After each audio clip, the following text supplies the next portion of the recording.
बहुत कुछ दिया है, तेरा शुक्रिया है, तेरा शुक्रिया है।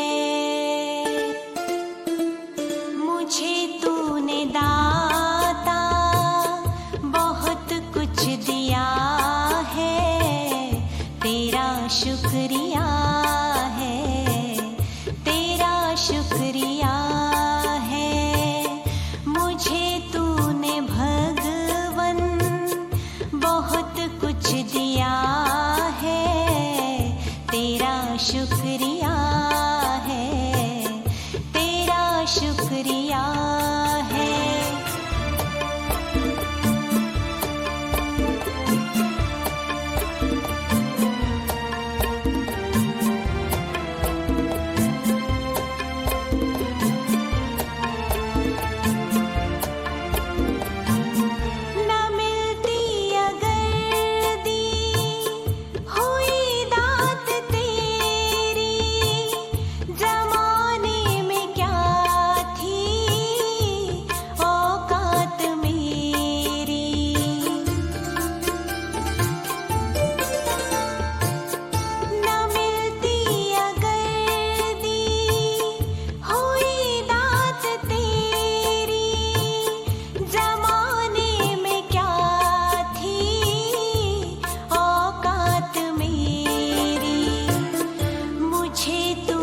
जीने के काबिल किया है, तेरा शुक्रिया है, तेरा शुक्रिया है। मुझे तूने जीने के काबिल किया है, तेरा शुक्रिया है, तेरा शुक्रिया है।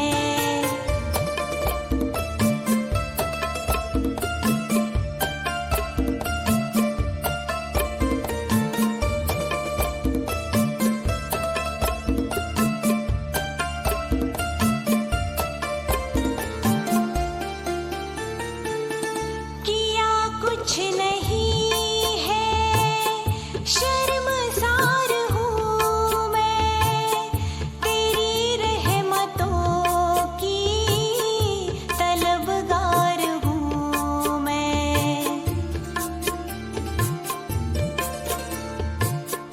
किया कुछ नहीं है, शर्मसार हूँ मैं, तेरी रहमतों की तलबगार हूँ मैं। दिया कुछ नहीं, बस लिया ही लिया है, तेरा शुक्रिया है, तेरा शुक्रिया है। दिया कुछ नहीं, बस लिया ही लिया है, तेरा शुक्रिया है, तेरा शुक्रिया है।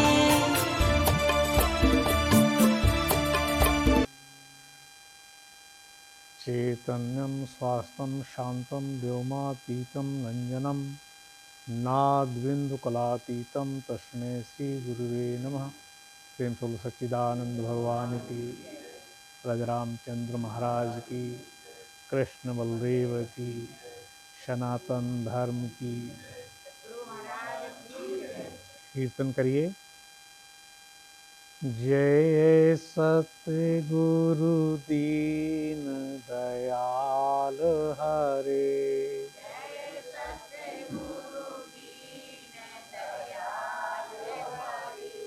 जिन्हने भव सागर पार करे,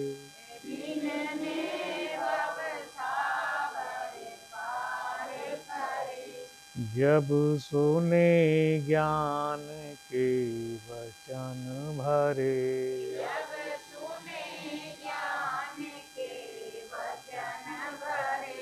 दुख देने वाले कष्ट टरे, मनुष्य का शरीर मिला है।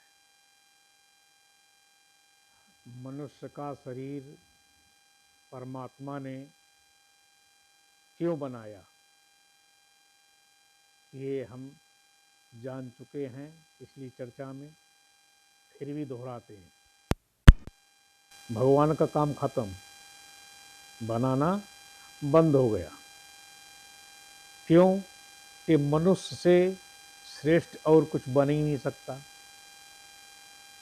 मनुष्य से श्रेष्ठ और कोई बन नहीं सकता, तो बनाने की आवश्यकता क्या है? जब ब्रह्मा ने या ईश्वर ने, इसे हम कह रहे हैं, उन्होंने जब सृष्टि की रचना की तो लोकांतर, लोक में रहने वाले प्राणी सबको बनाया। रेंगने वाले कीड़े, पशु पक्षी, सब कुछ बनाए। तो उन सबको देखकर ईश्वर को कोई प्रसन्नता नहीं हुई।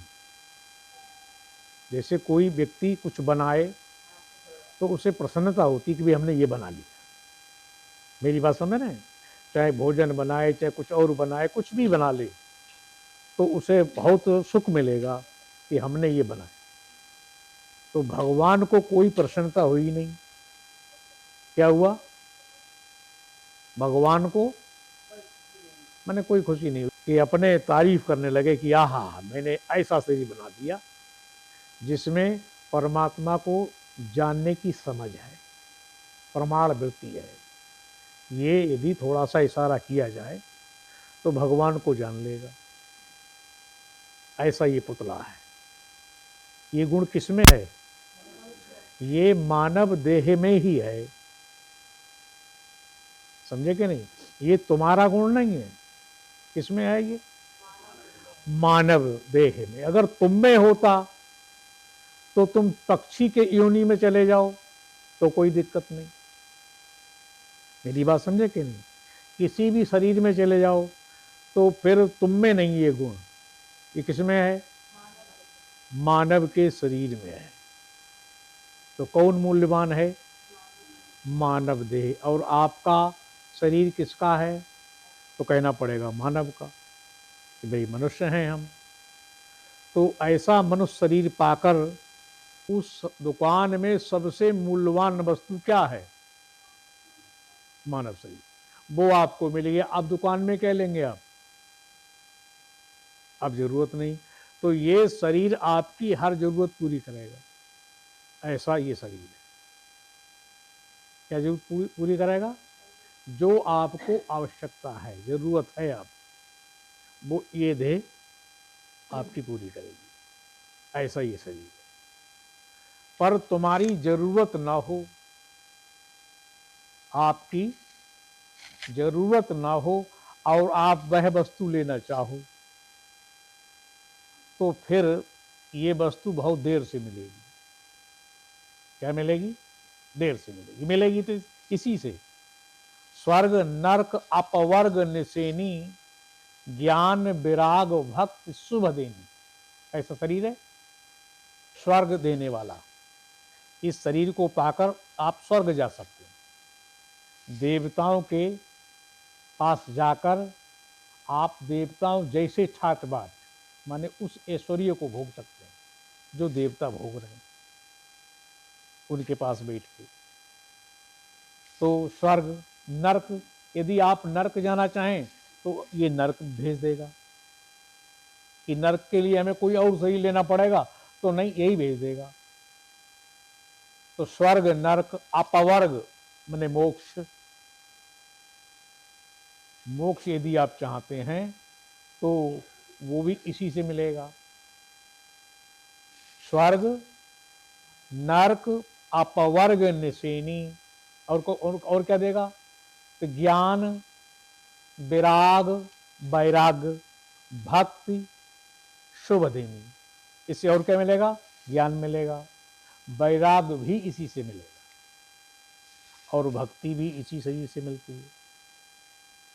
और भी जो कहने में नहीं रह गया शेष, वो सब शुभ और अशुभ इसी से मिलता है। माने और कोई शरीर की हमें आवश्यकता नहीं है। तो आप अपनी जरूरत तय करो कि भाई हमें क्या चाहिए। यही बात श्रीमद् भागवत में व्यास जी ने कही। भगवान विष्णु ने ये बात कही, भगवान व्यास ने ये बात कही, कृष्ण भगवान ने, राम ने, सब ने जो सराहना की मानव शरीर की, तो किस प्रकार से कहा, दुर्लभो मानसो देह, दुर्लभ है ये मनुष्य शरीर, देह क्षण भंगुरा, पर ये है क्षण भंगुर, किस समय ये विनश जाए, भंग हो जाए, नष्ट हो जाए, कुछ पता नहीं अगले क्षण क्या होगा। क्या होगा? मृत्यु होगी, और क्या होगा। हर अगला क्षण क्या है, और हर पीछा जो बीत गया वो क्या है, वो भी मृत्यु है। खड़े हैं तो कौन, मृत्यु में खड़े हैं। आप इस समय इस शरीर में खड़े हैं तो ये मृत है। माता के गर्भ में थे इस शरीर में तो भी ये शरीर मृत था। क्या था? मृत था। और अब और आगे क्या होगा, तो हर क्षण मृत है। तो बहुत जीने की इच्छा मत करो। क्या करें? बहुत जीने की इच्छा ना करें। अगर करें भी तो किस नाते से करें, क्या आपको चाहिए? नहीं, परमात्मा तो तुमने गीत बना लिया। आप अपने में पहले विचार करेंगे तो तुम्हें पता लगेगा परमात्मा क्या चीज है। नहीं बोलना नहीं, सुनना ही है केवल। हमने क्या बात कहनी है ये बात समझनी है आपको। आपको परमात्मा चाहिए कि नहीं? तो परमात्मा क्या चीज है? भाई हम परमात्मा के विषय में कुछ जानते ही नहीं, तो हमें क्यों चाहिए? हमें क्यों चाहिए? नहीं, ये तो लोगों ने कह रखा है। लोगों ने अपना अजान लगा दी, गीत गा दिया, कीर्तन बना दिया कि भाई भगवान चाहिए, सत्संग में ये चर्चा सुन ली। ये परमात्मा तुम्हारी जरूरत भी है कि नहीं है? भाई हम ये बात पहले परख लें, हम वैसे ही ले लें बाद में फेंकें। बात समझ रहे कि नहीं? ये बात हमें समझनी चाहिए। तो किस प्रकार समझेंगे ये बात, हम कैसे जानेंगे? जैसे एक व्यक्ति को मार्केट भेज दिया जाए या वो चला जाए और उसने ये तय ना करा हमने लेना क्या है, और कहां पहुंच गया? मार्केट माने बाजार में। तो बाजार में अब दुकानों दुकानों घूम रहा है तो थकान आएगी कि नहीं? और कब तक घूमेगा? अब वस्तु कोई उसको भा गई तो ले लेगा। तो वो वस्तु उसे प्रिय लगी, उस वस्तु ने लुभा लिया उसे, उसके आकर्षण में आ गया, तो वस्तु चाहिए या वस्तु उसकी जरूरत थी? बोलो। जरूरत नहीं थी। बिना जरूरत के बाजार में से वस्तु ले आए। तो अब आपको पता ही नहीं है, ले आए तो ले आए। तो लोगों ने बड़ी तारीफ की, ये तो बहुत अच्छी वस्तु है, ये तो बहुत अच्छा वस्त्र है, या अमुक चीज़ है बहुत अच्छी है। तो गदगद हो गए कि भाई हमने गलत काम न किया। लोगों ने तारीफ कर दी। अब किसी ने ये बात कही भाई तुम क्यों लाए? पिताजी ने, माताजी ने, भाई ने, किसी ने आपको डांट दिया कि भाई ये क्यों लाए तुम, तुम्हारी जरूरत है ये? तो तुम्हें गुस्सा आ गया। क्या आ गया? आपने बात आगे बढ़ाई नहीं, बल्कि आप रोने बैठ गए। ये दुनिया की कहानी है। किसकी कहानी है? ये सारी सृष्टि की कहानी है कि नहीं है? आपको ये पता ही नहीं है कि आपकी आवश्यकता क्या है, माने जरूरत क्या है। और जिस दिन तुम्हें तपस्या से, यज्ञ से, दान से, व्रत से, पूजा से, कीर्तन से, भजन से विवाह से, संतान से, राजा से, प्रजा से, मित्रता से, झगड़ा से, किसी भी कर्म से, कहीं भी, कभी भी ये बोध हो जाए, ये ज्ञात हो जाए कि भाई हम चाहते क्या हैं, हमारी जरूरत क्या है, तो समझ लो कि आपकी आधी मंजिल तय हो गई। अब कितने जन्मों से तुम घूम रहे, तुम्हें आज तक यही पता नहीं चला कि हम चाहते क्या हैं, और ये जीवन भी छूट जाएगा। बोलो, एक दो व्यक्ति रोजाना मर रहे हैं कि नहीं? कितने मर रहे हैं? एक जिला में एक दो व्यक्ति तो मर ही जाता होगा। बोलो, और फिर कमिश्नरी में तो बहुत ही मरते होंगे, और फिर राज्य में, फिर देश में, फिर विश्व में कितने मरते होंगे। तो उनमें तुम नहीं आओगे किसी दिन लपेटे में? तो अब कहाँ बैठे हो? सारा जगत काल के गाल में बैठा है। एक मच्छर था, तो उड़ रहा था, और एक मेढक और एक सर्प। सर्प ने मेढक को पकड़ लिया, और मेढक जो है सर्प के मुख में। अब सामने आया मच्छर, तो मेढक ने मच्छर खा लिया। उसे ये पता नहीं अब किसके मुख में है, फिर भी अपनी राग अलाप रहा है। ये संसार की कहानी। तुम्हें पहले तो ये तय करना है, तय करने का मतलब है ये जानना है कि हमारी आवश्यकता क्या है। दुनिया भर की बात तो तुमने समझनी नहीं है, और समझ गए तो भी तुम ये ना जान पाए भाई मैं चाहता क्या हूं, तो तुम करोगे क्या? तुमने आज तक जितना कर्म किया है एक भटके हुए व्यक्ति की तरह किया। पीर साहब ने कोई बात कही तो की बात कही थी, उन लोगों को कहा था, काशी में कही तो काशी वालों को कही थी, तुम्हें नहीं कहा था, तुम ऐसे जानते हो। भगवान कृष्ण ने कहा गीता में कि ये जो कुरुक्षेत्र है, क्या है? कुरुक्षेत्र, जहां दोनों सेनाएं खड़ी हैं, मध्य में भगवान है, तो वह कुरुक्षेत्र कौरवों के लिए है। कौरवों क्या है वह क्षेत्र? कुरुक्षेत्र। और पांडवों के लिए वही धर्म क्षेत्र है। यहां से गीता प्रारंभ होती है। जी प्रभु, परम सत्य। समझे कि नहीं? कुरुक्षेत्र का मतलब है जो कर्म में हमारी इंद्रियां हैं, कर्म करने का साहस है, बल है, इच्छा शक्ति है। मेरी बात समझे? उसके लिए वह कौरव है। कौन है? वह जो हमारी कर्म इंद्रियां, हमारा सही क्या है? यही कुरुक्षेत्र और धर्म क्षेत्र है। इसमें कर्म इंद्रियों के लिए ये कुरुक्षेत्र है, कुछ करो इसमें, और ज्ञान अपने धर्म में बरतो, धर्म बना रहे। कुरुक्षेत्र का मतलब कौरवों के लिए, मैंने कर्म इंद्रियों के लिए करना ही उनका धर्म है, उनके लिए और कोई मतलब नहीं है। क्या है? करे जाओ, कुछ ना कुछ करो। समझे कि नहीं? और मध्य में कौन खड़ा है? भगवान कृष्ण खड़े हैं। तो वो कह रहे हैं ये सब मेरे द्वारा पहले ही व्रत हैं। अर्जुन, तू जो अपने मने पिता व्रत हैं, कैसे हैं? व्रत, ये कोई जीवित नहीं है, सब व्रत है। ये शरीर मृत है, और शरीर से प्राण निकल जाएंगे तो कैसा होगा? तो तब भी मृत ही है। समझे कि नहीं? तो ये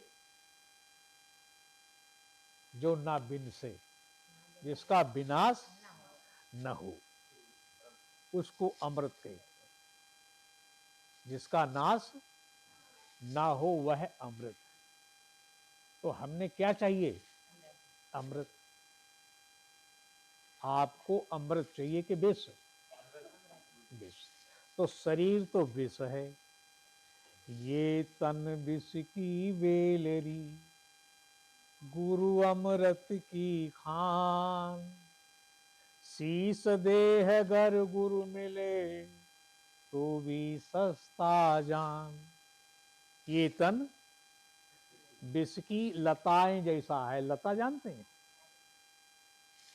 लौकी तुरई की बेल जो होती है, बेलरी, तो ऐसी लताएं हैं जिसपे क्या आएगा, कोई पुष्प नहीं होता, वह गुरु है। तो शरीर तो किसी का गुरु हो नहीं सकता, चाहे ये शरीर हो चाहे कोई अन्य शरीर हो। शरीर तो आपका गुरु नहीं है, फिर कौन गुरु है? वह अमृत। अमृत की खान जहां है वो गुरु है। तो उस गुरु तक कैसे पहुंचेंगे आप? तो जाना तो तुम्हें इसी द्वार से पड़ेगा। तो हमारे धर्म में, माने हमारे धर्म का अर्थ होता है जो परमात्मा ने बनाया संसार, तो जिसको कोई बदल नहीं सकता, जिसको कोई बदल नहीं सकता कोई भी दुनिया में, उसको सनातन कहते हैं। जिसे कोई बदल ही नहीं सकता, सारी सृष्टि मिलके नहीं बदल सकती, सारा देव मंडल मिलके नहीं बदल सकता, उसको कहते हैं सनातन। जो स्वतः है, जो अपने आप है, जो किसी का बनाया हुआ नहीं है। क्या समझे? उसको क्या कहते हैं? सनातन।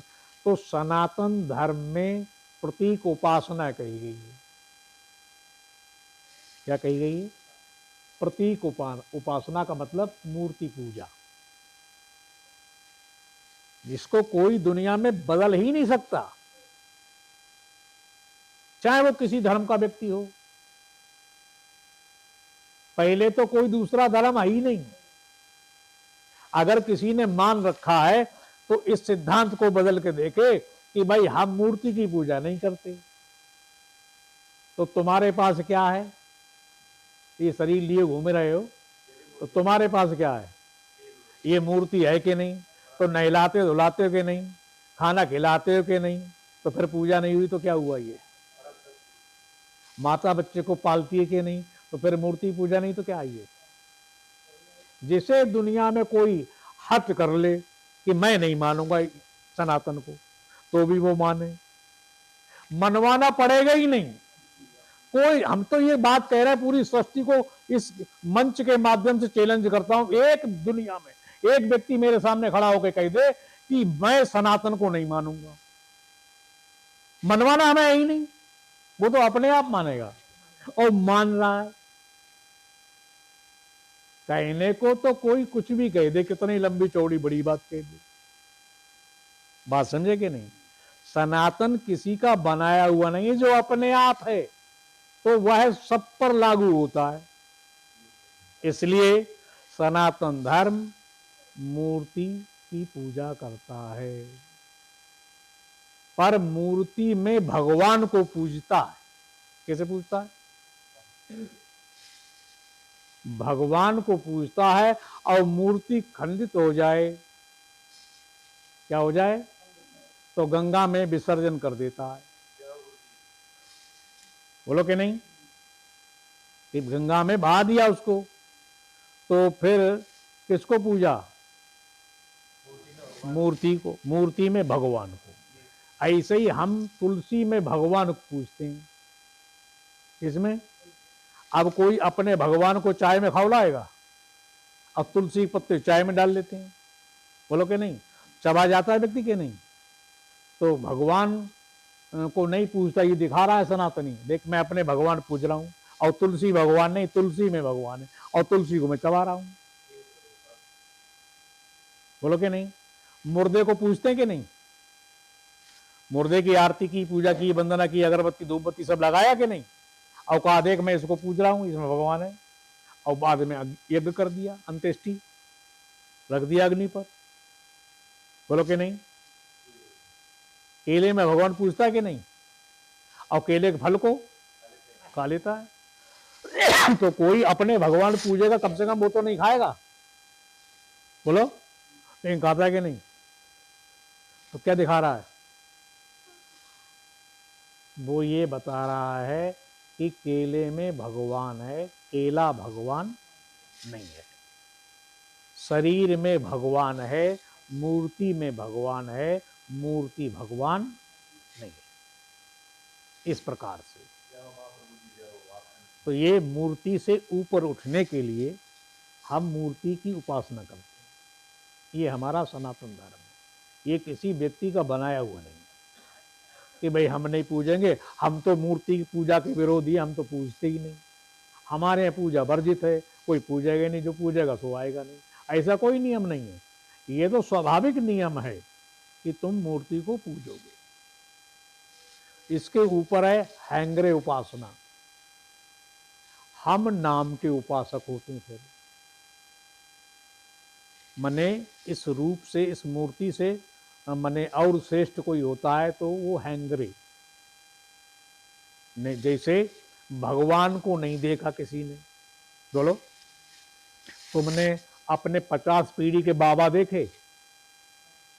तुम में से किसी ने नहीं देखे, कहना पड़ेगा नहीं देखे। तो उनका नाम तुम्हें मिल जाए कि अमुक नाम वाले थे, बोलो कि नाम ले सकते कि नहीं? और तुम्हारे 10 पीढ़ी आगे के कोई बता दे कि उस लड़के का नाम अमुक नाम होगा, बता देगा? ये सब इतिहास लिखा हुआ है, माने आगे कौन राजा होगा, पुराण में सारी बात लिखी हुई है। जितना ये सब चल रहा है, ये पूरी माने कल्पना हुई है, सृष्टि की रचना हुई है और इसका प्रलय हुआ। ये ब्रह्मा जी के एक दिन में सब हो जाता है। कितने में? एक दिन में, एक दिन का कार्यकाल है, सब पता है। भगवान को सब पता है कि क्या होगा, बात समझे कि नहीं? तो इस प्रकार से हम हैंगरे उपासना माने नाम के उपासक, नाम की उपासना करते हैं कि वह, जैसे परमात्मा को हम नहीं जानते तो हमने क्या लेते हैं? नाम लेते। राम, कृष्ण, बोलो, या कोई और भगवान क्या नाम होता है? दो ही के नाम हमें याद रहते हैं, विष्णु भगवान, फिर और कौन होते हैं? शंकर भगवान, ब्रह्मा जी, और कौन होते हैं? गणेश जी, ठीक। तो ये सब भगवान जो हैं, ये माने अब कौन सा भगवान आपको अच्छा लगता है तो उसका आप नाम लें। कौन सी मूर्ति आपको अच्छी लगती है, उस मूर्ति की उपासना करें जिसमें आपकी रुचि हो। मन जिससे रुचि ना हो, मन में रुचि ना हो, वह कार्य आपका ठीक नहीं होगा, वो कष्ट देगा। ठीक है कि नहीं? इस प्रकार से हम भगवान का नाम लेते हैं। क्या लेते हैं? नाम। तो नाम जब लेते हैं तो नाम लेने के बाद हम भगवान नहीं जानते। नाम तो हमने लिया, ये एक उपासना हुई। उपासना का मतलब होता है हम भगवान के समीप, उप माने समीप, नजदीक, बोलो, करीब, उप माने करीब, आसना माने बैठना।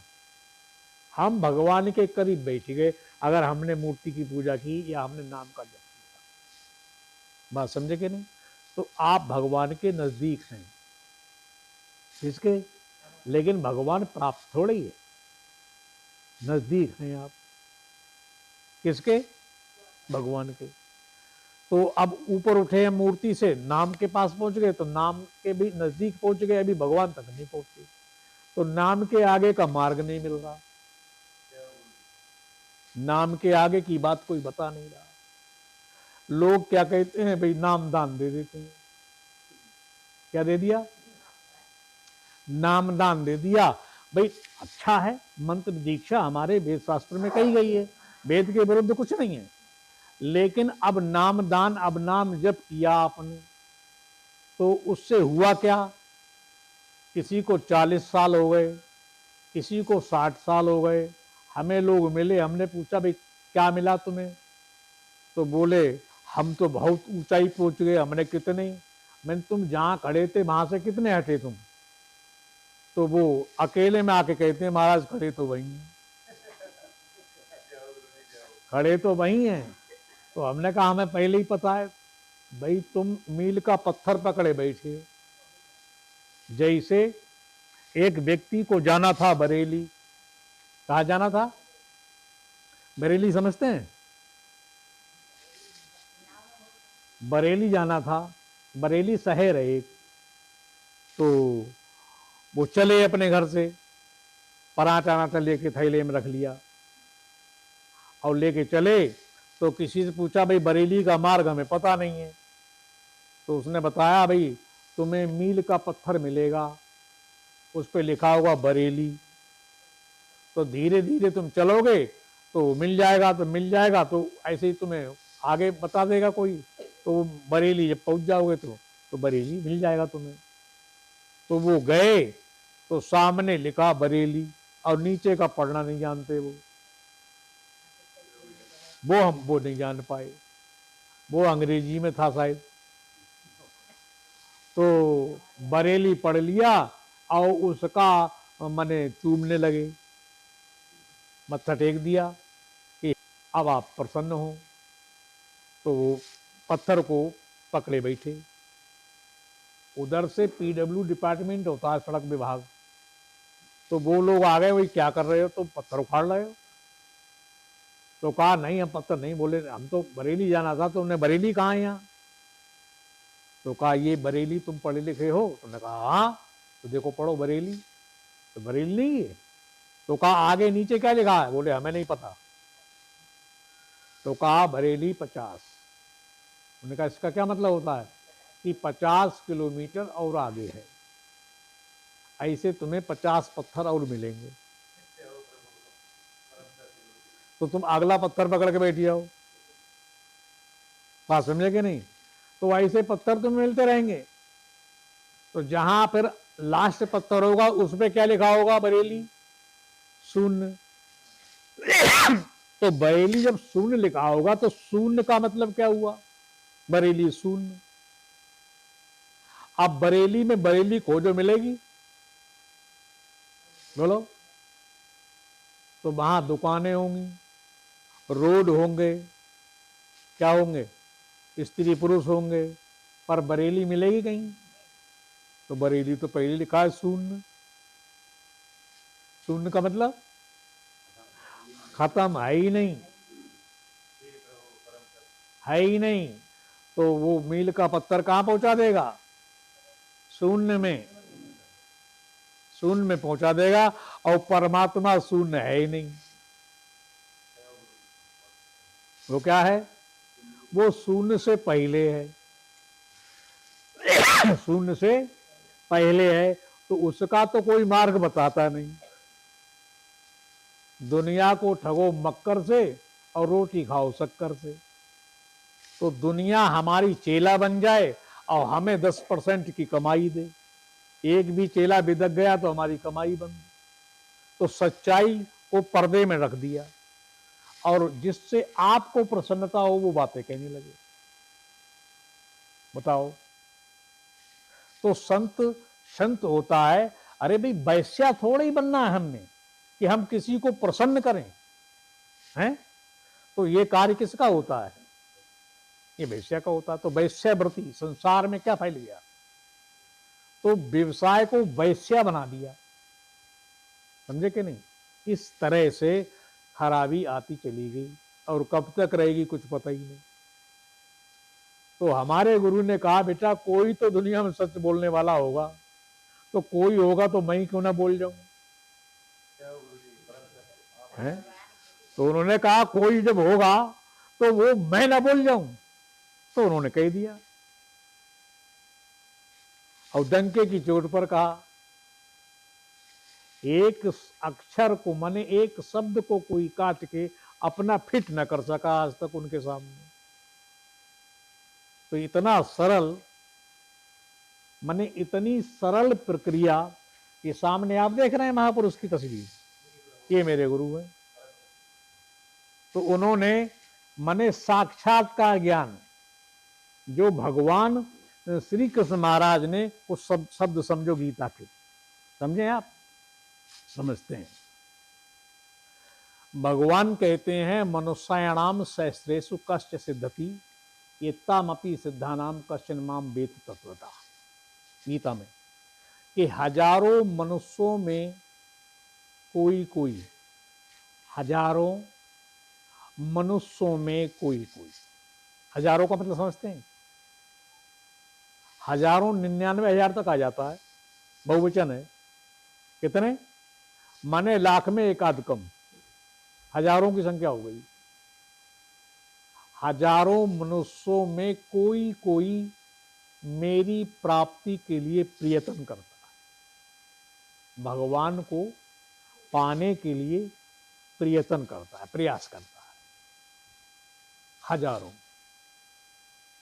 फिर वो कोई निकला, माने लाख में एक निकला, फिर ऐसे करोड़ में कितने निकलेंगे? 100। और फिर अरब में कितने निकलेंगे? 1000। तो ऐसे हजारों की संख्या हो जाए तो कितने अरबों में होंगे वो? तो पृथ्वी पर संख्या कितनी होगी? तो कहा ऐसे हजार हजार में कोई मेरी प्राप्ति के लिए प्रयत्न करता है। फिर उनमें से जो हजार हजार हो जाते हैं, यत्तामपि सिद्धानाम, जो ये कहते हैं, दावा करते हैं मैंने भगवान की ओर जा रहे हैं, हम भगवान के भक्त हैं। क्या समझे? घर से कोई मतलब नहीं, संसार से कोई मतलब नहीं, भगवान में ही है वो लगे हुए। तो यत्तामपि सिद्धानाम माने वो अपनी सिद्धि को प्राप्त कर रहे हैं कि हम भगवान के भक्त हैं, ऐसा सिद्ध कर रहे हैं वो। उनमें भी भगवान कह रहे हैं कश्चन माम वेत्ति तत्वतः, कोई कोई मुझे जान पाता है। सुन मेरी, हाँ, कोई कोई मुझे प्राप्त कर पाता है। प्रयत्न करने वालों की संख्या लाखों में किसी एक आध की होती है, तो तुम अपने को क्या समझ रहे हो? तुम्हारी कीमत का यहां कौन है दुनिया में? तुम्हें अपनी कीमत पता नहीं है। फिर भगवान ने गीता के 18वें अध्याय के 66वें श्लोक में कहा, सर्वधर्म परत्यज्य माम एकम शरणम ब्रज। हे अर्जुन, तेरा और कोई धर्म ही नहीं है, अब तू सारे धर्मों को त्याग दे। तू ब्राह्मण क्षत्रिय वैश्य शूद्र नहीं है, ऐसा मत जान, इन सबको त्याग दे। तू चाचा मौसा मौसी नहीं है, माम एकम शरणम ब्रज, मुझ एक सच्चिदानंद की शरण में आ जा, मैं तुझे समस्त पापों से मुक्त कर दूंगा। मैं तुझे समस्त पापों से। फिर कहा और आगे 70वें श्लोक तक भगवान क्या समझाते हैं कि अर्जुन सर्व दुखानाम, जो सारे दुर्दघात को सही जाए। क्या सही जाए? सर्दी गर्मी सब, मान अपमान भूख प्यास सबको सही ले, वह तपस्वी है। तो वह सुन पाएगा। जय गुरु जी। वरना विषय कहां ले जाएगा? विषय में रमण करने वाला व्यक्ति भगवान तक नहीं पहुंचेगा, विषय मार देगा उसको। विषय यान्ति इति विषया। श्रीमद् भागवत में ये बात कही गई है कि विषय अंत में विष हो जाता है। विषय क्या हो जाता है? मार देता है। इसलिए किसी वस्तु को, किसी व्यक्ति को विषय मत बनाओ। खाओ पियो छको मत। क्या मतलब हुआ? खाओ पियो छको मत और देखो भालो तको मत। कोई विषय बनाई नहीं। जय गुरु जी, जय गुरु। आराम से खाओ पेट भर के। लेकिन अब हमें यही चाहिए। तो इस प्रकार से विषय यान्ति इति विषया, विषय अंत में विष हो जाता है। ये विषय का स्वभाव है, मार देगा। ये तन कर फल है, वो विषय नहीं है कि हम इस शरीर को पाकर अब उस विषय को बना देगा कि यार सुलभ जाना है, हमें बात देवताओं के साथ अप्सराओं के साथ मौज लेंगे हैं, हमें फला जगह जाना है, तो ये सब इसको विषय मत बना, ठीक है कि नहीं? तो नहीं तो मर जाओ, हरा दिया जाएगा। इस प्रकार से भगवान ने कहा कि जो जी प्रभु। बाकी सारी बात भूल जाओ, कोई दिक्कत नहीं। इसको मेरे भक्तों में जाकर कोई कहेगा तो उससे बढ़कर प्रिय कार्य करने वाला इस पृथ्वी में कोई दूसरा नहीं। जय हो महाप्रभु जी, सतगुरु महाराज की जय हो। तो भगवान का सबसे प्रिय कार्य क्या है? सत्संग सुनना, सत्संग सुनाना, सत्संग करना, सत्संग कराना, ये भगवान का प्रिय कार्य है। दूसरा कोई कार्य है ही नहीं। गीता के 18वें अध्याय के 67वें श्लोक में 68वें श्लोक में तब तक भगवान लास्ट बात समझे। तो हजारों मनुष्यों में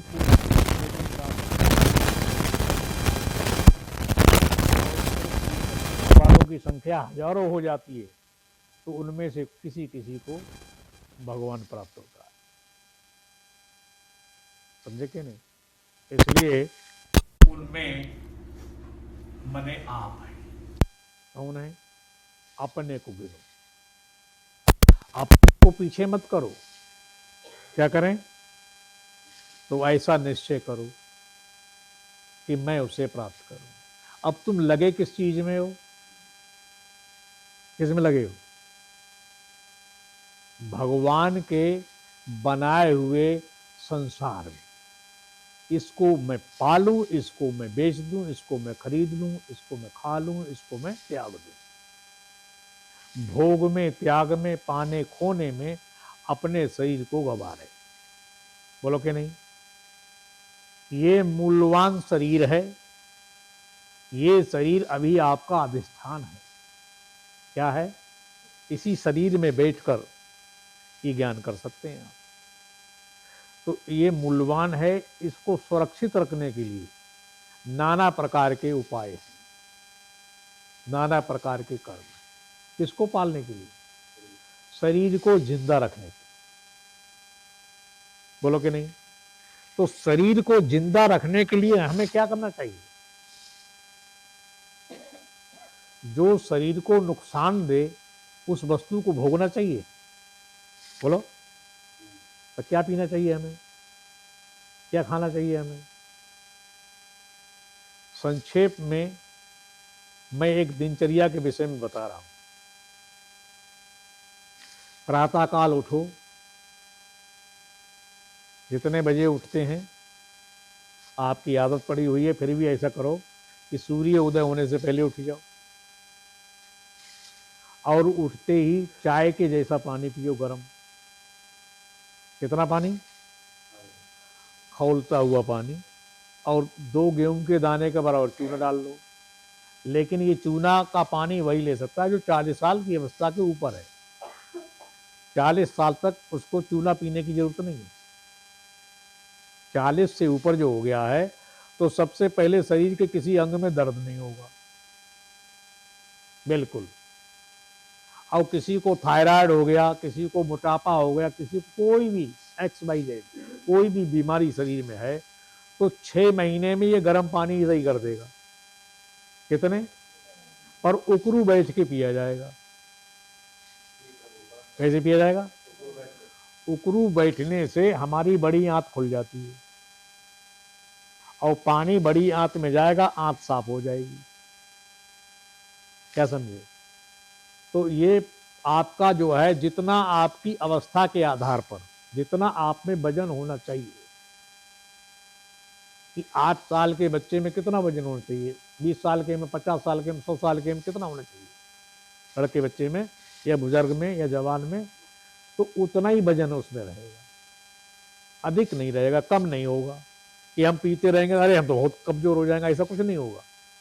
ये प्राकृतिक जितना उसको चाहिए उतना वजन रहेगा, उतना ही मोटा रहेगा, केवल इतना ही पीने से। पीना चाहिए कि नहीं? और लार जो मुख में होती है बिना मंजन करे पियो। लार जो होती है वो बहुत मूल्यवान होती है प्रातःकाल की, उसमें बहुत ताकत होती है, समझे कि नहीं? वो आपके अंदर जानी चाहिए, तो बाद में मंजन करो।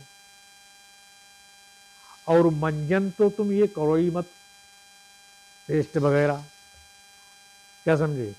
ये तो सब खराबी है। मंजन करो, पेस्ट मत करो, ये तो नुकसान देता है ब्रश से। और बाकी अपने 9:30 बजे तक आप भोजन कर लो। कितने?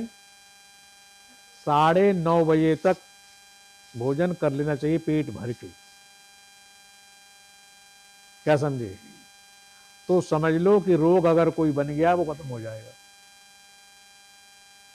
सूर्य उदय होने के पश्चात, माने 2.5 घंटे के पश्चात, माने 2.5 घंटे के अंदर तक हमें भोजन कर लेना चाहिए। 7 बजे सूर्य निकले तो हमें कितने बजे तक कर लेना चाहिए? 9:30। किसी कारण से कभी अगर देर हो जाती तो 10 बजे तक।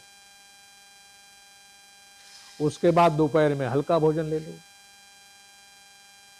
दही के साथ नमक मत लो। जीवित बैक्टीरिया हमें चाहिए दही में, तो वो हमें दही देता है पेट को ठीक रखने के लिए। तो हमने नमक डाल दिया, सब मर जाते हैं, एक भी नहीं रहता उसमें।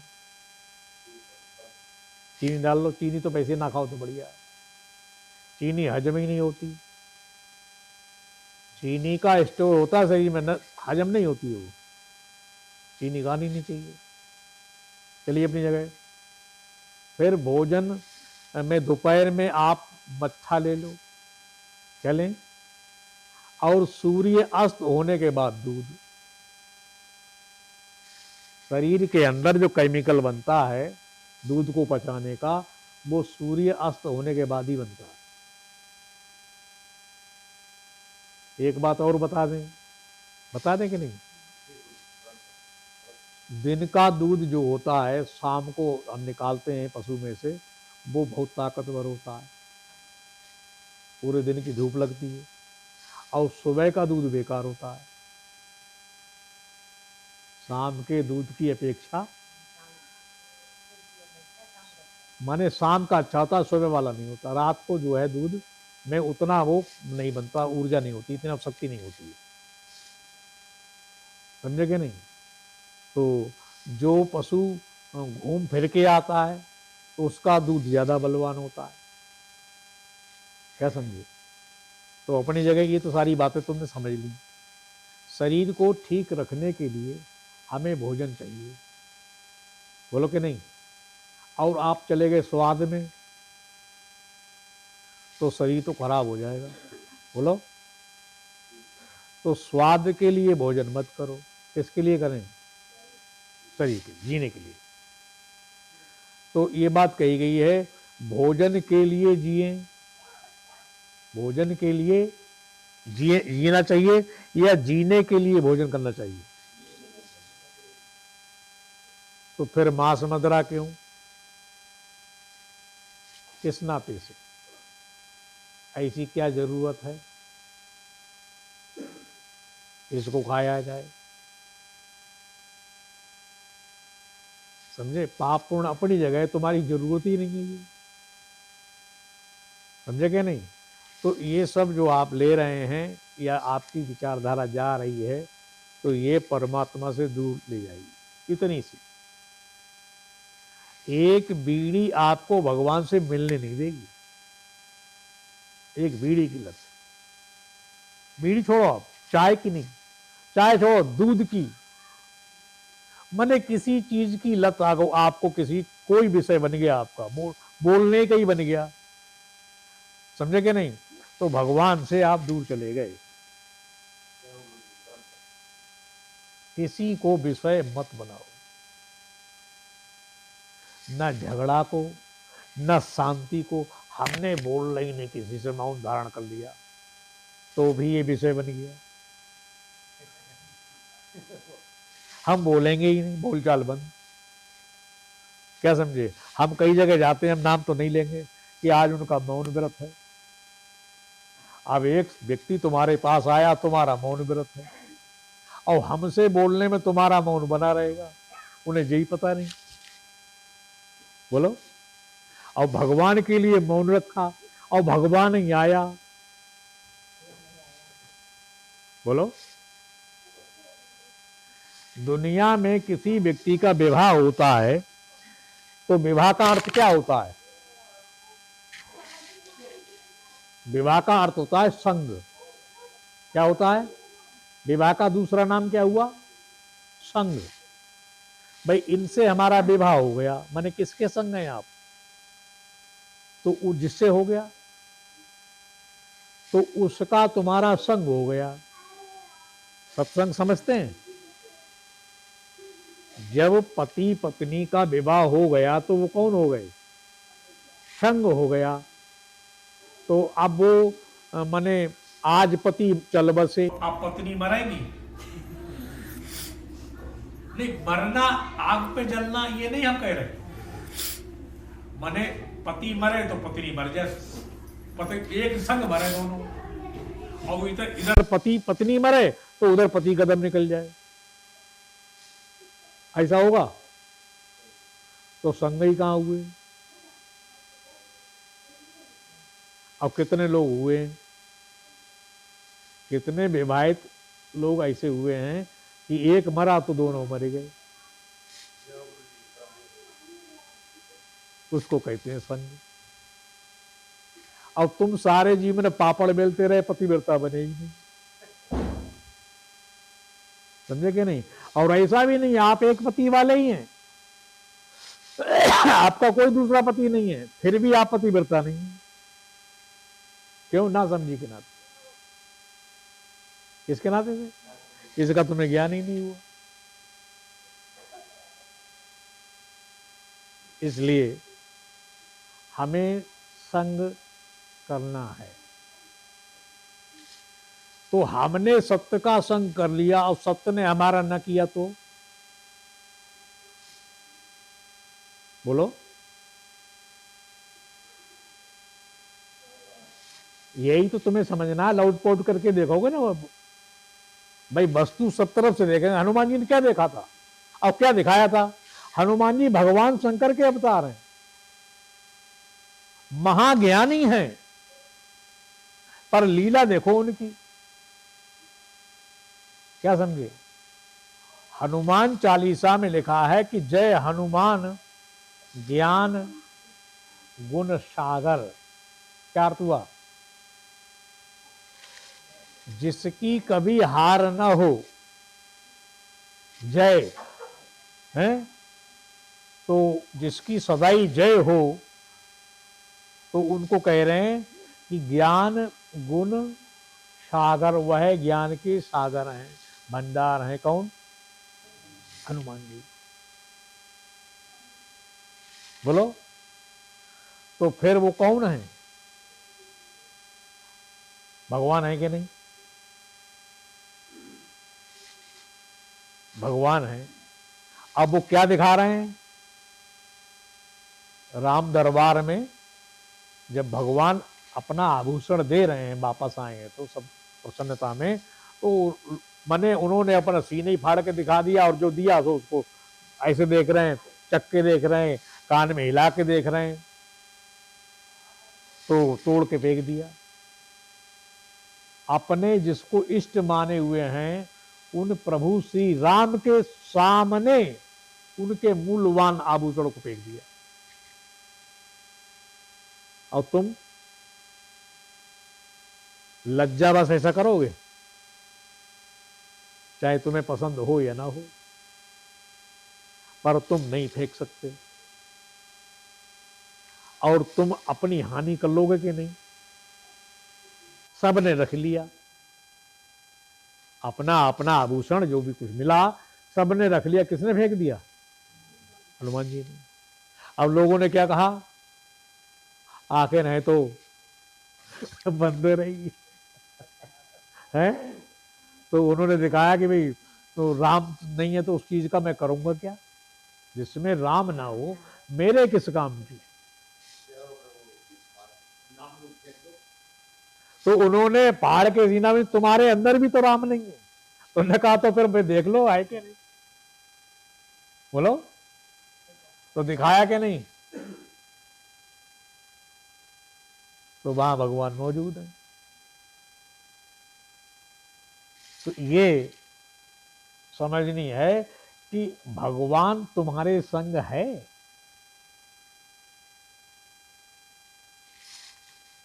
तुम भगवान के संग हो भी गए तो तुम्हारे भगवान संग है ऐसा तुम्हारा विश्वास है।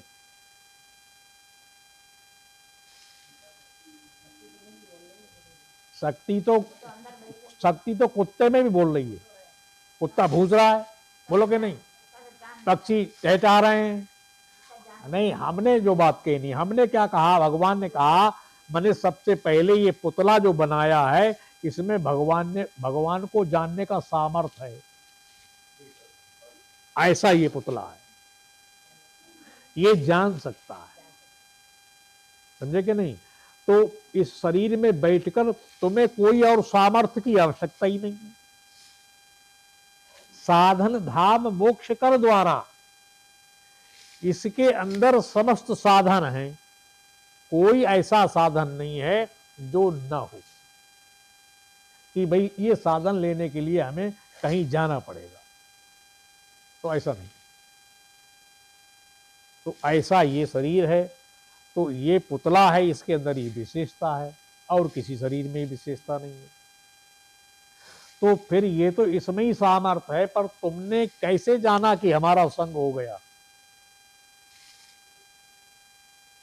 जिस तरह से तुम शरीर के संग हो, बोलो कि नहीं, अगर यहां दर्द हुआ तो तुम रोओगे कि नहीं, बोलो, उंगली में हुआ तो रोओगे कि नहीं, शरीर के किसी अंग में दर्द हुआ, शरीर का कोई अंग चीट फाड़ कर दें तो तुम रोओगे कि नहीं।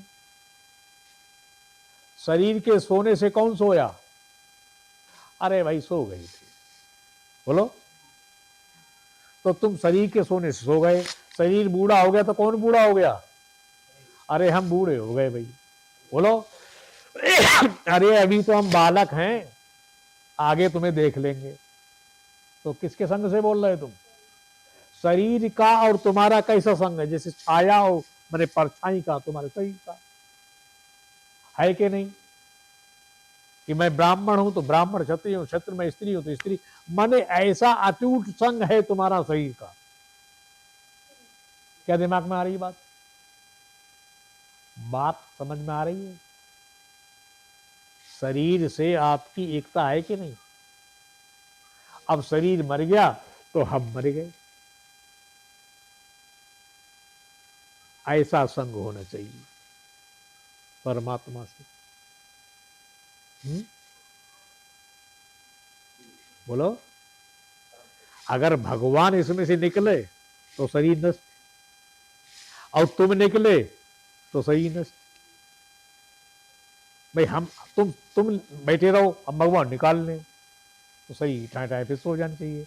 भगवान बना रहे तुम निकल जाओ तो एक हुए कि नहीं, ऐसे एक तो होनी चाहिए।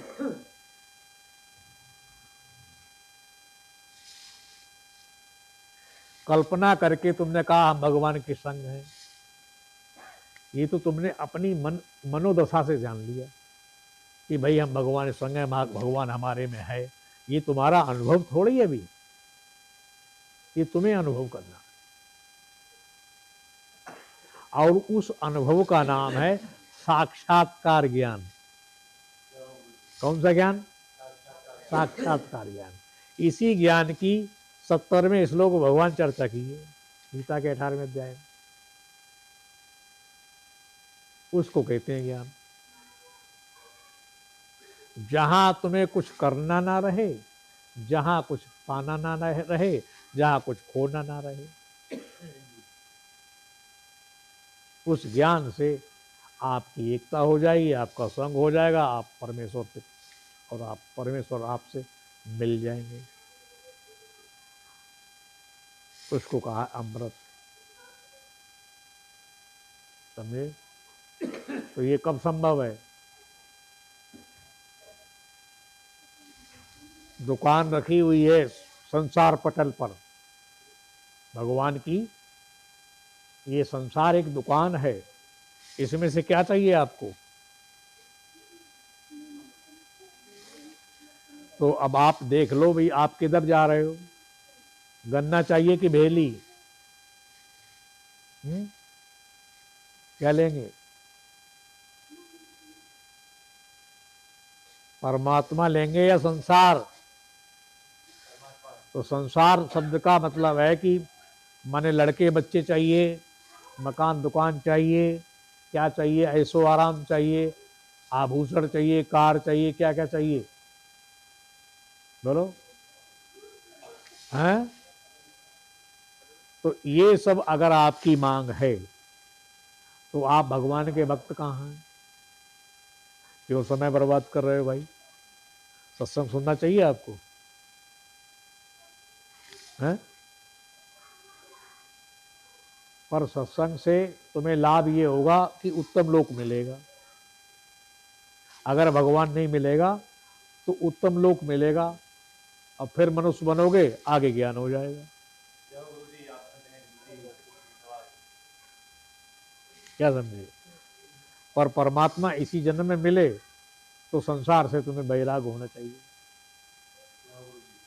तब कहीं जाके मिलेगा। तो सबसे मूल्यवान क्या है? सत्संग। क्या मूल्यवान है? भगवान किससे प्रसन्न होंगे? और तुम क्या कर रहे हो? तुम भगवान की प्रसन्नता के लिए कोई काम कर रहे हो या अपनी प्रसन्नता के लिए?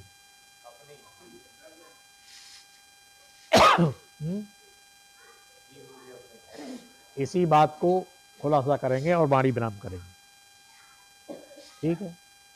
आप अपनी प्रसन्नता के लिए कार्य कर रहे हैं अपने घर में, जो भी कुछ कर रहे हैं, माने जो भी आप घर में बर्तन धो रहे हैं, रोटी बना रहे हैं, या जो भी काम कर रहे हैं, खेत में, दुकान में, पूरी सृष्टि में जहाँ कहीं, तो वो आप अपनी प्रसन्नता के लिए करते हैं या भगवान की? ये क्लियर हो गई बात? आप अपनी प्रसन्नता के लिए। फिर आप अपने कर्म से प्रसन्न क्यों नहीं है? बोलो, आप अपने किसी कर्म से प्रसन्न हैं? रात में देखो, खाना आना बनाने के, खाने के बाद झंझट होता है घर में कि नहीं? बोलो, खराबी आती कि नहीं? भाई नहीं, पूरा दिन तो तुमने पापड़ बेले और अपनी प्रसन्नता के लिए काम किया, पर झंझट किस लिए? कि हमें ही बनाएंगे, हमें ये करेंगे, हैं, ला के नहीं रखो तो हम क्या? मैंने बहुत सारी उपदेश तरह तरह की, बोलो कि नहीं? ऐसे ये सब इधर का वर्ग, समझे? तो सब्जी सड़ रही है, उसका सब पानी निचुड़ गया, उसमें ऐसा कर दिया, माने नाना भांति। खेत में कर्म कर रहे, फड़ुआ चला रहे, रो रहे। बोलो, अरे भाई तुम अपनी प्रसन्नता के लिए काम कर रहे हो तो रो क्यों रहे? कसी खोदनी है तो खोदो, पढ़ा रहे तो पढ़ाओ, नौकरी कर रहे तो करो, भाई क्यों रो रहे हो? तो अपने कर्म से आप ही प्रसन्न नहीं है भाई। कोई है? बच्चा पढ़ाई से प्रसन्न नहीं, समझे क्या नहीं? कोई सर्विसमैन अपनी नौकरी से प्रसन्न नहीं। कौन प्रसन्न है कोई? आप अपने कर्म से प्रसन्न है ही नहीं। जब तुम ही नहीं हो तो भगवान हो जाएगा? है भाई, विचार करने की बात है भाई। ये तो तुमने देखना है, तुम्हारे अंदर तुम बैठे हो, इतने तो दिमाग होगा भाई। रोटी खाते हो कि नहीं? जब रोटी खाते हो तो इतना दिमाग तो बनता ही होगा तुम्हारे में कि भाई पूरा एक देखिए, सुबह से सरसरी नजर डालो अपने पूरे कार्य पर कि भाई आप किस जगह प्रसन्न हुए हैं। कभी पूरे दिन में कहीं प्रसन्न हुए आप? अगर कहीं पैसा मिल भी गया ज्यादा तो कितनी देर प्रसन्न रहे? थोड़ी देर, उसके बाद वही हाल। अगर आपने ज्यादा बड़ी आमदनी कर ली तो एक विस्की की बोतल आ गई, या ठर्रा, या जैसी आमदनी वैसा ले आए और ला के अपने ढोक ली। मैंने ढोकने का मतलब होता है अपने खा ली पी ली। और उसके बाद क्या होता है, नहीं, आप पीने के बाद भी बुरा कहते हैं, यार कहाँ चक्कर में पड़े। और सुबह को तो फिर और ही ज्यादा रोते हो कि बताओ संगत यार ये कैसे छूटे। अंदर अंदर रो रहे हो, अंदर, बाहर से नहीं कह रहे। बाहर से कहेंगे तो बात पकड़ जाएगी, घर में कलेश हो जाएगा। घर वाले कलेश कर रहे हैं, तुम खुद कलेश में हो। अब जब तुम ही कलेश में हो, फिर मोहल्ला पड़ोस कलेश करने लगे तो व्यक्ति मरेगा ही है। भाई पीने वाला खुद ही कलेश में है कि नहीं है। खाओ अच्छा अपने अम्मा की कसम, खाओगे तो कहना यही पड़ेगा कि भाई नहीं। तो तुम फिर दूसरे के कर्म से प्रसन्न हो जाओगे। अच्छा ब्रह्मा जी कर्म से तो प्रसन्न हो ही जाओगे, हैं? हो जाओगे। ब्रह्मा जी इतने बड़े ज्ञाता हैं, इतनी बड़ी सृष्टि रचते हैं, सबका भाग लिखते हैं, तो उनके इस कर्म से तुम प्रसन्न नहीं होगे? तो नहीं होगे। विष्णु के, राम के, कृष्ण के, दुनिया में तुम किसी के कर्म से प्रसन्न नहीं हो सकते, हो ही नहीं सकते। क्या समझे? तो अब तुम्हें प्रसन्न करेगा कौन?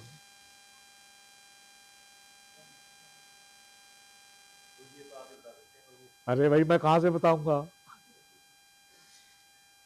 है?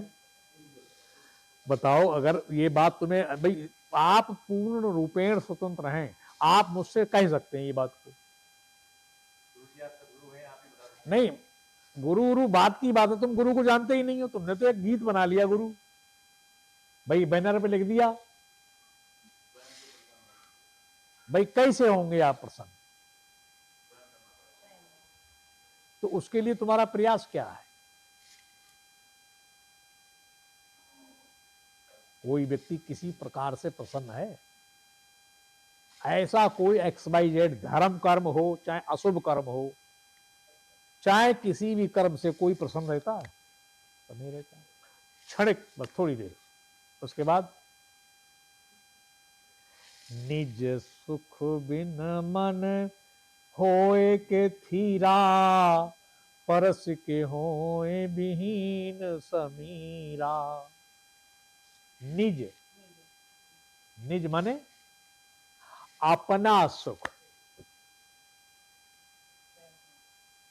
चलो हम बता देते हैं किसका सुख। अपना सुख जब तक आपको नहीं मिलेगा तब तक ठहर ही नहीं सकते, आप शांत हो ही नहीं सकते। क्या समझे? ताकत बतेरी लगा रहे हैं पर बर नहीं रहे हैं। दो भाई थे सगे, तो एक भाई ज्ञान हो गया, तो अपने बैठक थी उनकी, बैठते थे उस पर, तो लोग मिलने आते उनसे, तो सब लोग बैठे थे आपके जैसे आप बैठे। तो भाई साहब बोले कि भाई जगह लीप दो, जगह लीप दी गई। तो कहा अब सब जने हमारी राम राम लो, हम तो जा रहे हैं। वो अपनी चौकी से उठे और लिपे में लेट गए और नमस्कार की और चले गए। अब वो पगड़ी बंध गई छोटे भाई के सिर पर, तो उनके पास लोग बैठने लगे, वो भी वही बातें करने लगे। अब बहुत दिन हो गए तो भाई साहब बोले छोटे वाले कि भैया जगह लीप दो, तो घर वालों ने जगह लीप दी। तो कहा अच्छा हमारी राम राम लो, हम जा रहे हैं। अब वो लेट गए, तो अब वो दम निकले ही ना, दम निकला नहीं। बैठने वाले अकुलाने लगे, बोले मरो तो जल्दी मरो, हम चले। अब कब तक रोएंगे हैं? तो अब कह रहे कोशिश तो बतेरी कर रहे हैं पर प्राण निकल ही नहीं रहे। बात समझे भाई? कोशिश में तो आप कमी नहीं कर रहे, यहाँ तक आ ही रहे थी सर्दी में, सब कुछ कर रहे हैं, पर बात पल्ले पड़ी नहीं रही, समझ नहीं पा रहे। जी गुरुजी परम समझ नहीं पा रहे हैं, तो समझने में तुम बहुत गलती कर रहे हो, छोटी सी। कितनी बड़ी? जी प्रभु बता बहुत छोटी सी। और उस गलती को सुधार लो, उस गलती को आप सुधार लें। वेद कह रहा है, उस मंत्र को मैं कह रहा हूं, उसको समझो। और आपके बुद्धि के कपाट यदि खुल गए तो आज ही ज्ञान हो जाएगा, अभी के। जी गुरुजी आप धन्य हैं। मैं कह रहा हूं अभी हो जाएगा। और तुम में से किसी को हो जाए और फिर वो दुनिया को समझाएगा, तो मेरी बात सिद्ध हो जाएगी कि भाई उन्होंने सत्य बात कही। और ये ज्ञान मेरे साथ चला गया तो लोग कहेंगे भाई बाप भी बाबा जी, बेटा भी बाबा जी, और सबने लोगों को ठगा और कुछ हुआ ही नहीं। जी अगर तुम में से किसी को हो गया तो ये कलंक नहीं लगेगा। क्या समझे? नहीं तो जीवन कलंकित हो जाता। समाज ने सीता को नहीं छोड़ा, राम को नहीं छोड़ा। क्या समझे? तो समाज हमारा गुरु है। कौन है? तो समाज को हम गुरु दृष्टि से ही देखते हैं। तो वेद कह रहा है अस्य मतम तस्य मतम, मतम यस्ना वेद सा, अस्य मतम तस्य मतम। जिसने कहा, मतम मने बुद्धि, मैं बुद्धि के बल पर, अपनी बुद्धि के बलबूते पर परमात्मा को जानूंगा, तो वो वेदाचारी क्यों ना हो, वेदों को पढ़ाने वाला क्यों ना हो, वो परमात्मा को जान नहीं सकता। 6 शास्त्र, 4 वेद, 18 पुराण और गीता और आपके रामायण सब उसे कंठस्थ याद हो, दुनिया का सबसे बड़ा विद्वान क्यों ना हो, वो भगवान को नहीं जान सकता। जय हो गुरुजी, जय हो। ऐसा वेद ने कहा अस्य मतम तस्य।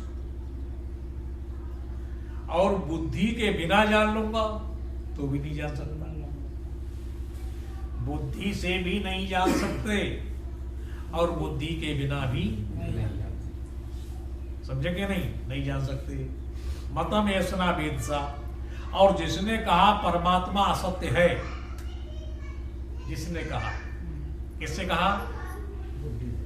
अपनी बुद्धि से उसने ऐसा विचार कर लिया कि भगवान असत्य है, तो वह स्वयं असत्य हो गया। असन्नेव सा भवती असत ब्रह्मेत वेद चेत। बात को समझना है, बोलना है ही नहीं। अगर ये बात तुम्हारी समझ में आ गई तो अभी मौज आ जाएगी, इसी वक्त, इसी क्षण। जिसने कहा परमात्मा असत्य है, तो वह स्वयं असत्य हो गया।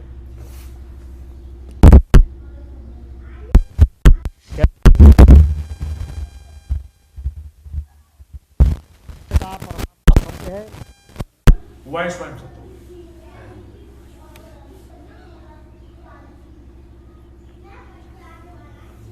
क्या समझे? बुद्धि काम कर रही है? जी गुरुजी। अगर नहीं कर रही तो फिर बुद्धि हमें दे दो, हम ठीक कर देंगे। वो तो देते नहीं, बुद्धि रखते हो अपने पास बचा के। क्या समझे? अस्य मतम तस्य मतम मतम यस्ना वेद सा। वो परमात्मा को जानता है, वैसे जाता है। ये बात पल्ले पड़ रही है कि नहीं पड़ रही? यही तो कमी है, और क्या है? चलिए अपनी जगह आइए, आगे समझना। हम क्या कह रहे थे? परमात्मा के हम संग हैं। कैसे? जैसे हम अज्ञात रूप में शरीर के संग हैं। किसके संग हैं? शरीर के। भाई हम गोरे हैं, हम काले हैं, हम बच्चे हैं, हम बूढ़े हैं, तो शरीर के हाव भाव से हम अपने को जानते कि नहीं हम ऐसे हैं। आप शरीर नहीं हैं, आप शरीर नहीं हैं। ये बात कैसे सिद्ध होगी? ये बात इस प्रकार सिद्ध होगी कि भाई शरीर हमारा छोटा था, भाई गर्भ से तो बाहर की बात है, भाई उतना तो हम नहीं समझ पाएंगे। और जब तुम चलने लगे, गिरने लगे, कुछ किसी को कुछ मार दिया, किसी को कुछ फेंक दिया, तो ऐसी कोई घटना आपको याद होगी कि नहीं बचपन की? आप गिर गए हो, आपने कुछ खा लिया हो, आपने कुछ फेंक दिया हो, ऐसी कोई घटना 5 साल की अवस्था की, 6 साल की अवस्था की, 7 साल की अवस्था की, 8 साल की अवस्था की कोई घटना याद होगी कि नहीं? आप होती है। होगी। तो वो आपको घटना याद है, और वो शरीर 8 साल वाला अब है आपके पास? अब कितने साल वाला है? 35 साल वाला। 35, 40, 50, 55 जो भी कुछ है। जी गुरुजी। तो ये इतने वाला है, तो तुम वही हो, और बदला क्या? शरीर बदला। तुम बदले।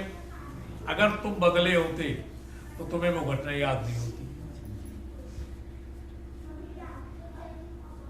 इसलिए मैं ज्यों का त्यों हूं और बदला शरीर। मैं गर्भ में था पिता के तो शरीर में, माता के गर्भ में आया तो शरीर में, और जन्मा तो शरीर में। तो जन्मा कौन? शरीर। और मरेगा कौन?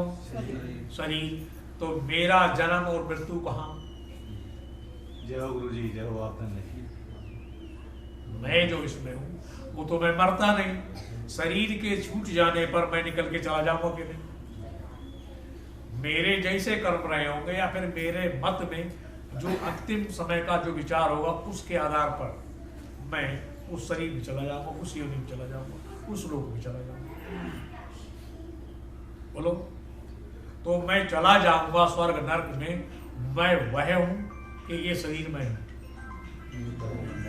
मैं वह, इस शरीर में मैं वह, ये है मैं।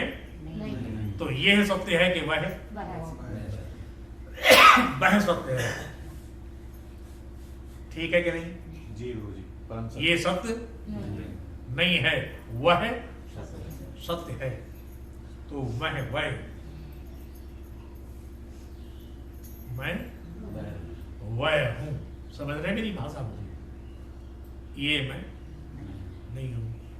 तो अब मैं जो हूं, फिर परमात्मा है, तो मेरा संग परमात्मा से हो जाएगा कि नहीं? बोलो। हो जाएगा। हो जाएगा। और शरीर के संग से मेरा शरीर का संग हुआ? नहीं हुआ। शरीर मरा, मैं क्यों नहीं मरा? क्या हुआ? शरीर नष्ट हुआ, शरीर की अवस्थाएं बदली, पर मेरी जरूरतें रही। मैं अवस्था से परे हूं। क्या मैंने कहा? बात समझ मारे कि नहीं? इस प्रकार से आपको यहां ये बात समझनी है।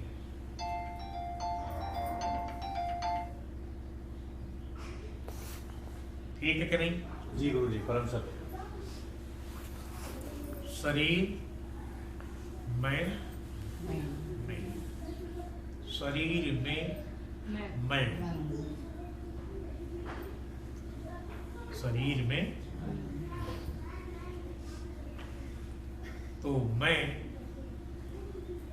अब वह परमात्मा भी है, वह परमात्मा भी है। परमात्मा ने ये बात कही है, आत्मा अहम सर्वभूतेषु ना मैं द्वेषो अस्ति ना प्रिय।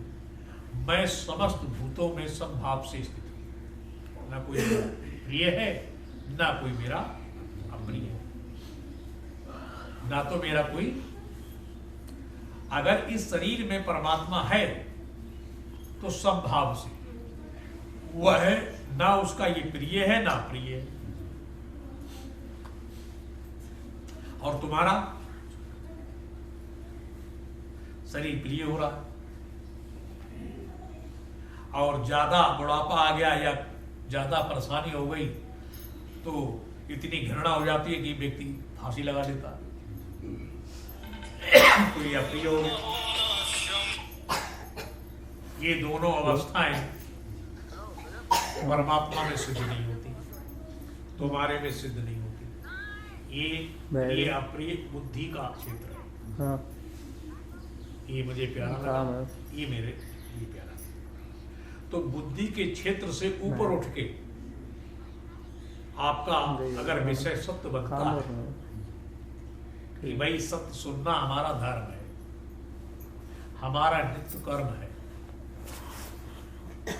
क्या समझ, तो उसमें प्रिय और अप्रिय की भावना मत लाओ। अगर ये भाव लेके आओगे तो प्रिय भाव लेके आओगे तो भी साक्षात्कार नहीं होगा, और अप्रिय भाव लेके आओगे तो भी नहीं होगा। इस भाव को त्याग के आओ। सुनना तुम्हारा धर्म है। क्या? सत्संग सुनना तुम्हारा पहला और अंतिम धर्म है। जय हो सदगुरुदेव भगवान। इसको सुनो तब तुम्हारा परमात्मा का संग हो जाएगा। आज तुम यहाँ खड़े हो, अब तुम अगले यहाँ खड़े मिले तो आगे की मीटिंग में इसके आगे का हाल समझाया जाएगा। और ये कैसे में तुम सुनोगे तुम्हें सब समझ आ जाएगी बात। समझे कि नहीं? तो बहुत बड़े शब्दों से, बहुत बड़ी बातों को कहने से या किसी को चैलेंज करने से कुछ लाभ नहीं होता। हमारा काम है कि चुपचाप हम अपनी डगर पर चलते रहें और हम उस परमात्मा को पालें। हमें प्रदर्शन करने की आवश्यकता ही नहीं। क्या समझे? दुनिया में हमें प्रदर्शन करने की आवश्यकता नहीं है। इतना ही जानना पर्याप्त है, मनुष्य शरीर में नहीं है। समझे? तो वह एक सत्ता है। क्या है? वह एक सत्ता है। तो सत्ता को तुम समझ पाओ तो देखो, समझो। इस समय सत्ता सरकार कौन किसकी है? तो वो सत्ता में है, माने उसका सत्ता समझते हैं? शासन। शासन सत्ता है उसकी। तो ऐसे ही परमात्मा की सत्ता है। किसकी? विष्णु में किसकी सत्ता है? और कृष्ण में, और प्रेत में, और इस तुम्हारे शरीर में, दुनिया की किसी अणु परमाणु में एक ही सत्ता है। सब किसी की और सत्ता है ही नहीं। तो सब उसके शासन में रहते हैं। सबका नियमन पालन करने वाला परमात्मा है जो सब उसके अंडर है। ऐसा वह सत्य है। उस सत्य को समझने के लिए आपको भगवान की जय।